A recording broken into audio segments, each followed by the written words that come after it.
Tengan todos muy buenos días. Hoy es miércoles 24.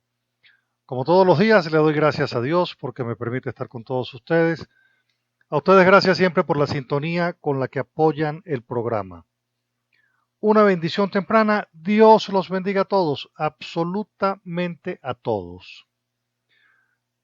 Comenzamos el programa dándole gracias a todas las personas que nos acompañaron ayer en el barrio central, donde hicimos una asamblea de ciudadanos.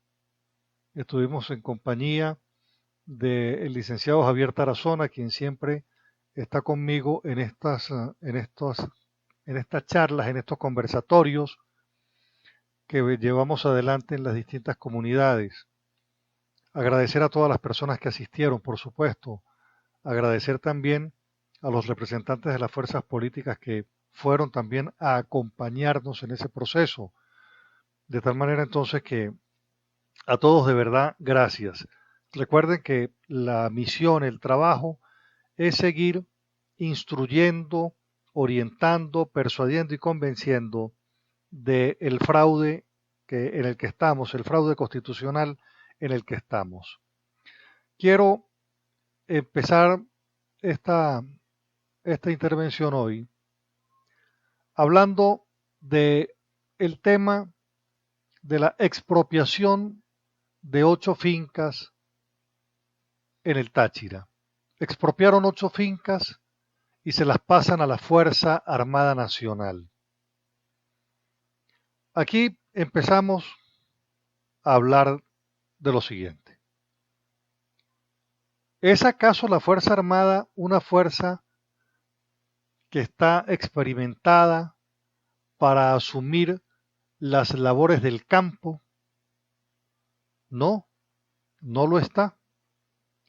Ahora bien, cuando el INTI expropia 8 fincas a manifestantes opositores por el hecho de haber participado en protestas de conformidad con el anuncio del gobernador Bielma, estamos en presencia entonces de una inseguridad jurídica que siempre hemos sabido que existe, pero que ahora se pone de manifiesto en el sentido de usted podrá trabajar la finca mientras yo quiera.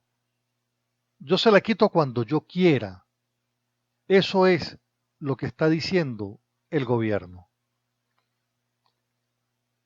La decisión de revocar los instrumentos agrarios, eso es el permiso de trabajar la tierra.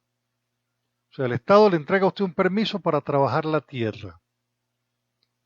Entonces, se lo están, se lo están confiscando porque no le están pagando. He ahí la diferencia entre expropiar y confiscar.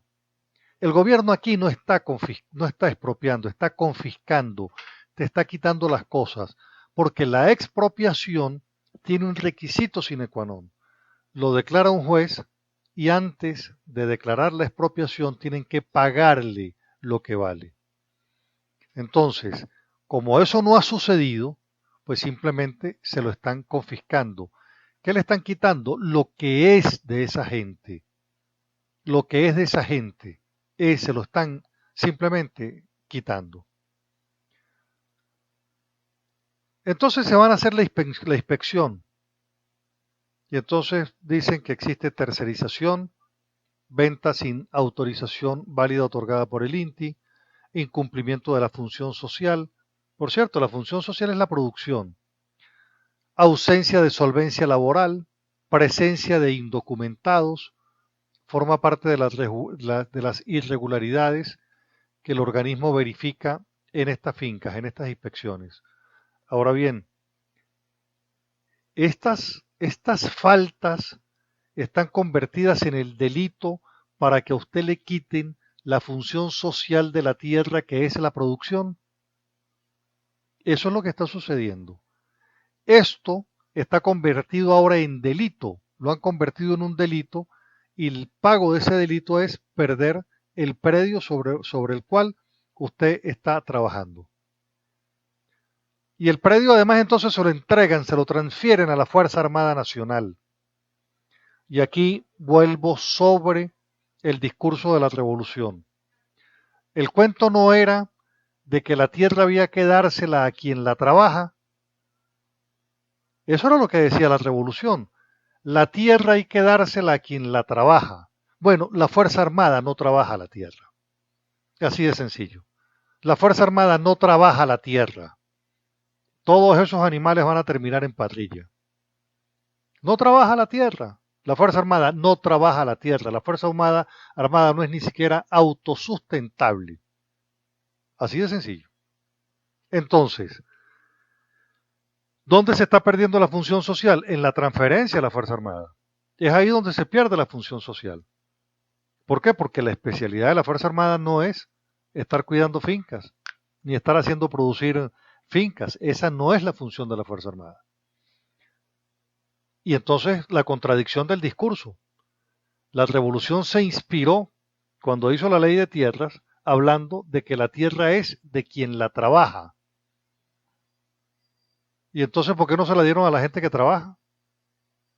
Y se la dan a los que no trabajan en la finca que es la Fuerza Armada. Esto simplemente para demostrar el vacío conceptual que tiene la revolución. Pero por demás señalar que el gobierno en este proceso revolucionario, las cosas no son de nadie, son del Estado. Las cosas no son de nadie, son del Estado. Dice por demás entonces que como ellos le han entregado algún tipo de financiamiento, entonces que la gente le paga mal al gobierno. Vale decir, entonces usted recibe un financiamiento, usted recibe un crédito y usted murió, se condenó su libre albedrío y usted se condenó para tener un criterio o un juicio crítico sobre lo que hace el presidente. Entonces, si usted recibió un beneficio del Estado es para callarse. Usted no recibe el beneficio del Estado, por ejemplo, de un crédito para producir, porque la función del Estado es que se produzca, sino entonces yo le entrego el crédito a usted para callarle la boca. Eso es lo que está diciendo el gobierno. En condiciones normales, yo, Estado, tengo la responsabilidad y la obligación de entregarle crédito al que produce para que produzca. ¿Por qué? Porque usted es el que produce y yo, Estado, tengo la obligación de que el ciudadano encuentre en el mercado los productos que la Constitución dice debe conseguir. Entonces, ¿a quién tengo que apoyar? Al que produce. Entonces, no es una dádiva, es la obligación que el Estado tiene para cumplir el fin de la seguridad alimentaria, el crédito que tengo que darle a un productor agropecuario. ¿Por qué? Porque es él el que se dedica a producir para que el ciudadano pueda tener la seguridad alimentaria que yo como gobernante, en ejercicio del cumplimiento de la Constitución, tengo la obligación de fomentar. ¿Cuál es el problema que nosotros tenemos actualmente? Que con con el mal llamado rescate de las tierras para el Estado, fueron confiscando unidades de producción que dejaron de producir. Es exactamente lo que va a pasar con estas fincas que acaban de confiscar. De tal manera entonces que el, estamos nosotros en la obligación de defender a los productores agropecuarios desde el punto de vista de la agresión que han tenido, porque han sido castigados solamente por decir no estamos de acuerdo con esta constituyente. No estamos de acuerdo con esta constituyente. Es más, cualquiera de esos productores puede decir, yo me apego a lo que dice la fiscal general de la República, titular de la acción penal del Estado, para decir no estoy de acuerdo con esta constituyente. Entonces el gobierno, como estamos en un gobierno con un profundo déficit democrático, porque ya la gente entiende que estamos en dictadura, pues simplemente entonces te va quitando las cosas, te las va quitando. Y a estos 8 que se las quita es para decirle a los demás, si sigues, te la quito. Pero sepa el que todavía tiene finca, que esa finca no es suya. Esa finca será suya hasta el día que un gobernante se pare de mal genio y se la quite. Sea coronel, sea capitán, sea gobernador, sea alcalde, terminará quitándosela porque en consecuencia no hay Estado de Derecho y no hay seguridad jurídica, que es lo que permite que la gente pueda desarrollarse de conformidad con los parámetros de la ley. Y la Constitución, por cierto, se hizo para evitar esos abusos, esos abusos. Esos son abusos de poder. Bueno, por otro lado, el Consejo Nacional Electoral ayer convocó elecciones de gobernador para diciembre. Yo quiero decirles lo siguiente. Ese es un distractivo, un profundo distractivo. Se lo voy a decir con mucho cariño a los que aspiran a ser candidatos o son candidatos. Este es un inmenso distractivo, porque ha dicho Maduro ayer que esta Asamblea Nacional Constituyente que él aspira es plenipotenciaria. Eso quiere decir que ningún poder está atado a esa Asamblea Nacional Constituyente. Vale decir, esa Asamblea Nacional Constituyente va a borrar del mapa todo lo conocido, incluidas las gobernaciones, los poderes. Lo otro es partir de una premisa. ¿Usted le cree a Tibisay Lucena? ¿Usted le cree a Tibisay Lucena? Yo no le creo. Porque con el cuento de las elecciones nos tiene desde el año pasado y lo que nos ha es mamado gallo, nos ha mareado. De tal manera entonces que no tenga usted la menor duda que esa convocatoria de elecciones se inscribe en el distractivo. Y le pido a los partidos no caigan en esa trampa. No caigan en esa trampa. Por otro lado, ha presentado Maduro también las bases constituyentes. Un enrevesado proceso de bases constituyentes ha presentado. Lo que, tal cual como se lo estoy diciendo, un enrevesado, un entramado. No se moleste en tratar de entender cómo opera eso. Lo que quiero decirle es que en condiciones normales, una Asamblea Nacional Constituyente se le propone al pueblo, el pueblo vota en referendo y dice si quiero o no quiero una constituyente para una nueva constitución. Ese paso lo saltaron. No va a haber referéndum para que usted opine si quiere una constitución o no. El segundo paso es la elección de los constituyentes y el tercer paso es votar por esa constitución para ver si la gente quiere esa constitución o no. Bueno, el primer paso y el segundo paso electoral, este proceso los eliminó y solamente deja un evento electoral que es el de la elección de los constituyentes. Esa elección y estas bases que se han presentado son ilegítimas. Ilegítimas. ¿Por qué? Porque son electos por sectores previamente designados por el gobierno. De esa manera, dentro de cada sector solamente pueden postularse candidatos de ese sector, lo cual resulta una clara limitación del derecho al sufragio. Los electores no pueden postularse libremente, sino tendrán que postularse a través de sectores. Consecuencialmente, el elector, vale decir usted, pierde el derecho y su libertad para poder escoger. Ciertamente, pero lo que está sucediendo es que los postulados son los que ha definido previamente el gobierno. Cuando usted va a revisar el listado de sectores para comprobar cómo muchos de ellos operan bajo el control del gobierno, sucede, como sucede con los consejos comunales, con las comunas, que por ley solo pueden existir para apoyar el modelo socialista del gobierno. Hay constituyentes electos por circunscripciones municipales y eso deja evidencia las distorsiones. Existen constituyentes electos por sectores que supone en sí una arbitrariedad y una limitación del sufragio, pues no existe libertad de postulación y en consecuencia usted pierde la libertad de selección. Esa constituyente sectorial viola el derecho al sufragio universal, rompe el principio de la igualdad del voto, pues solo algunos podrán postular candidatos si cumple con las condiciones que previamente el gobierno determina. ¿De acuerdo a qué? De acuerdo a las bases que entrega Maduro ayer. Entonces, hay unos electores, como dicen, unos electores más iguales que otros.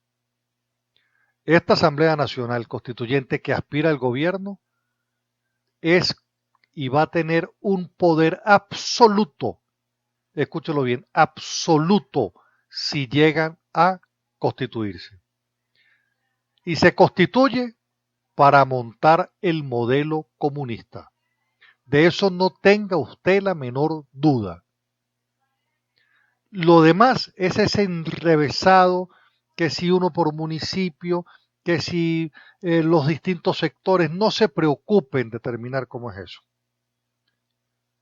La explicación que le estoy dando es lo ilegal que resulta para la actual constitución estas bases que se han propuesto.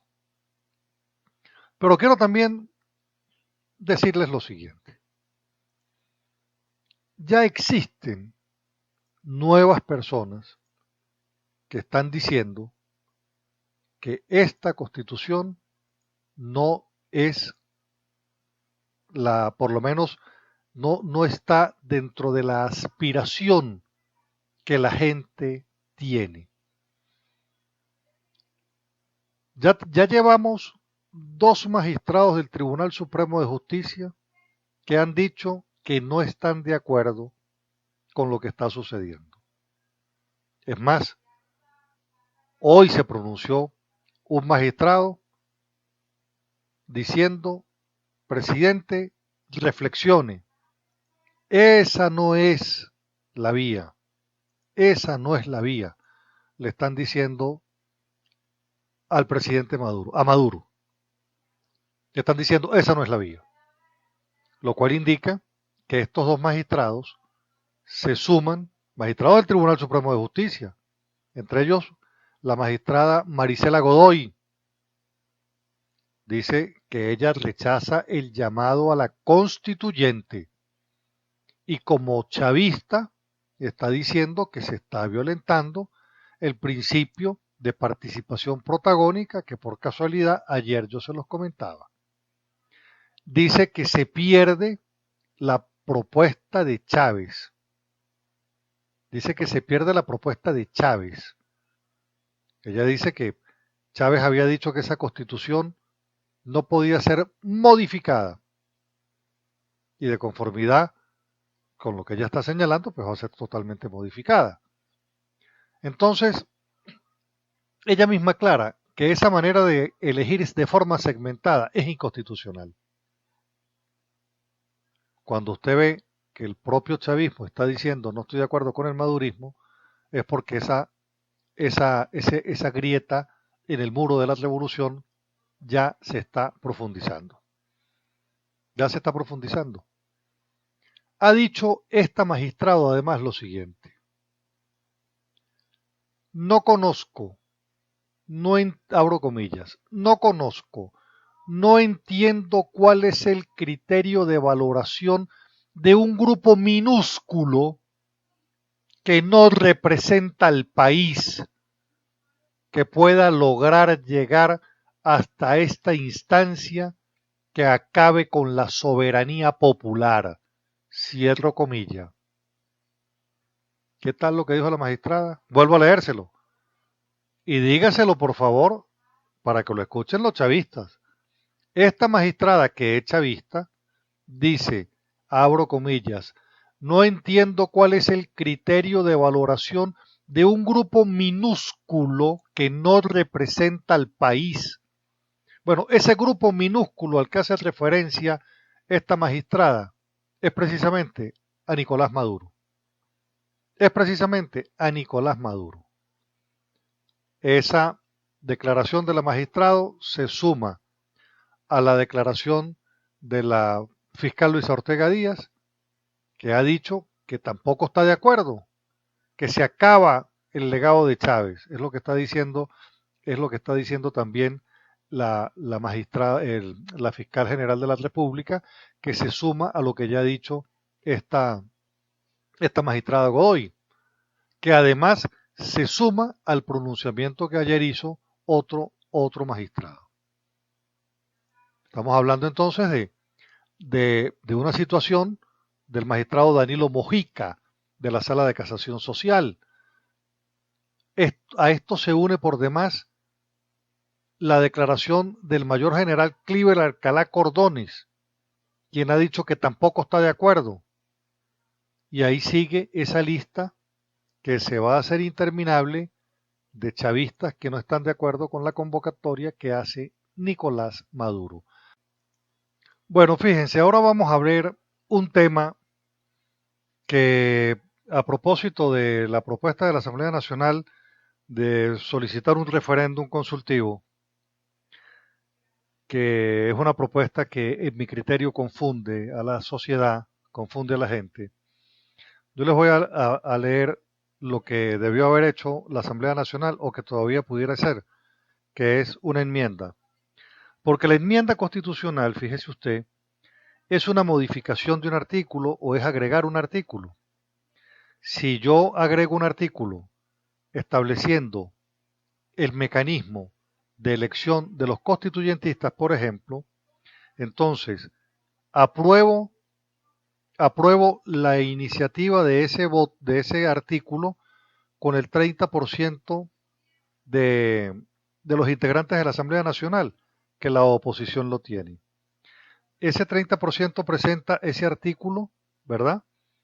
Después la mayoría, una mayoría simple de la Asamblea Nacional lo aprueba, ¿verdad? Y después, 30 días después, el Consejo Nacional Electoral tiene que someter al referendo la aprobación de ese artículo. Este procedimiento que les estoy leyendo de la Constitución es mucho más práctico que el enrevesado proceso de solicitar un referendo. ¿Por qué? Porque cuando usted solicita un referendo pone en manos de terceros. Tribunal Supremo de Justicia la pregunta y pone en manos del Consejo Nacional Electoral la posibilidad, la viabilidad de hacerlo o no hacerlo. En tanto que usted dice, vamos a aprobar una enmienda para aprobar un artículo, un solo artículo, que diga cómo se eligen los constituyentistas, ¿verdad? Entonces, ¿qué pasa? El 30% de diputados la propone, una mayoría simple la aprueba y 30 días después el Consejo Nacional Electoral está obligado a hacer el referendo. Esa es una vía mucho más expedita. ¿Por qué? Porque es una competencia de la Asamblea Nacional, no depende de terceros y la oposición tiene los votos para hacerlo. Repito, con el 30% lleva la propuesta, con la mayoría de votos la aprueba y 30 días después tiene que someterlo el Consejo Nacional Electoral al referendo. Y eso hubiese sido una enmienda. Pero eso no fue exactamente lo que hizo la Asamblea Nacional, sino se fue por la otra vía, que es la vía de solicitar un referendo. ¿A quién se lo solicita? Al Consejo Nacional Electoral. ¿Quién va a decir quién la pregunta? El Tribunal Supremo de Justicia. Pone su decisión en manos de terceros, en tanto y cuanto, si lo hubiera hecho por vía de una enmienda, ¿verdad? Por vía de esta enmienda que estoy proponiendo, pues simplemente lo decide la Asamblea Nacional con los votos de los diputados actuales de la Asamblea Nacional y obliga al Consejo Nacional Electoral a someter al referendo lo que usted está aprobando en esa enmienda. Así de sencillo. Incluso ha podido hacer esta enmienda de un solo artículo con el respaldo de las firmas de 7 millones de venezolanos. Ha podido aprovechar de hacerlo con un respaldo de firmas que avalen no solamente el 30% de diputados que solicita la enmienda, sino 7 millones de firmas que le dicen a la mayoría simple de la Asamblea Nacional, aquí están los votos que están aprobando, las firmas con las que está representado usted, que es mayoría en la Asamblea Nacional. Eso hubiera sido una acción de calle mucho más envolvente. Les confieso que traté de hablar de este punto con eh, gente en Caracas y no fue posible, lamentablemente. Bueno, ese es otro punto entonces que al que le voy a pedir no le haga eco, porque al final todos sabemos que eso no va a ser aprobado. Entonces, si no va a ser aprobado, no le hagamos, este, no le hagamos bulla y sigamos en la tarea en la que estamos. Ahora bien, de forma concreta, el Consejo Nacional Electoral propone para julio esa Asamblea Nacional Constituyente.